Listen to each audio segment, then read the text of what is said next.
सूरत शहर में हरियाणा से परिवहन के माध्यम से शराब का ऑर्डर देने वाले आरोपी को उधना निगरानी टीम ने गिरफ्तार कर लिया, जिसके पास से 2,55,714 रुपये मूल्य की भारत में निर्मित अंग्रेजी शराब की कुल 44 बोतलें और 45,000 रुपये मूल्य की शराब की तस्करी के लिए इस्तेमाल की जाने वाली एक्टिवा मोपेड और 3,0714 रुपये मूल्य का कीमती सामान बरामद हुआ।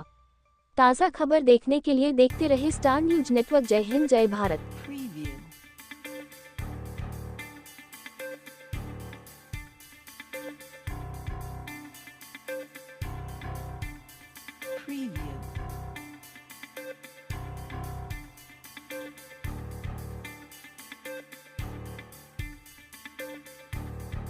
Preview.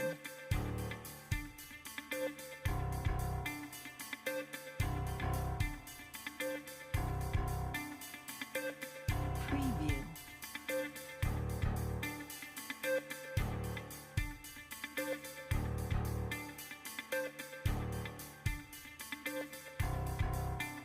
Preview.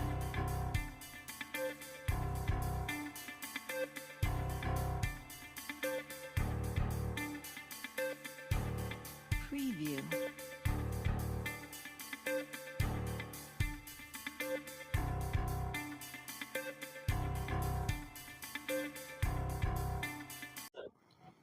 હાલ ગુજરાતના માનનીય ગૃહમંત્રી શ્રી હર્ષ સંઘવી સાહેબ, ડીજી સાહેબ અને સીપી સુરત અનુપમસિંહ ગેહલોત સાહેબ દ્વારા જે સૂચના આપવામાં આવી રહેલ છે એના ભાગરૂપે નો ડ્રગ્સ ઇન સુરત સિટી અને પ્રોહિબિશનની બધી જે છે એ નાબૂદ કરવા માટેના સંપૂર્ણ પ્રયત્નો ચાલુ છે। બાતમીદારો અને ડી સ્ટાફ મારફતે અમે જે પણ ખાનગી નેટવર્ક છે અમારું વિસ્તારી રહ્યા છીએ। એના ભાગરૂપે ગઈકાલે એક માહિતી મળેલી હતી કે અહીંયા જે લક્ષ્મીનારાયણ એસ્ટેટ છે એની અંદર મહેતા ટ્રાન્સપોર્ટમાં એક ઈસમ કે જેનું નામ સુનિલ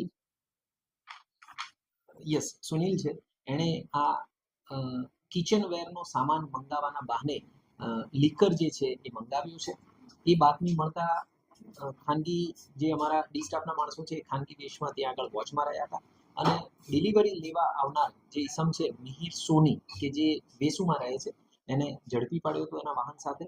અને ત્યારબાદ ચકાસણી કરતા જે પાર્સલ મંગાવવામાં આવ્યા હતા કિચનવેરના બહાના હેઠળ એની અંદરથી લીકર જે છે એ ઓલમોસ્ટ 44 બોટલ મળી આવેલી છે, જેની કિંમત 4,000, 5,000, 10,000 જેટલી છે અને કુલ જે મુદ્દા માલ છે એ ઓલમોસ્ટ 2,55,714 રૂપિયાનો છે।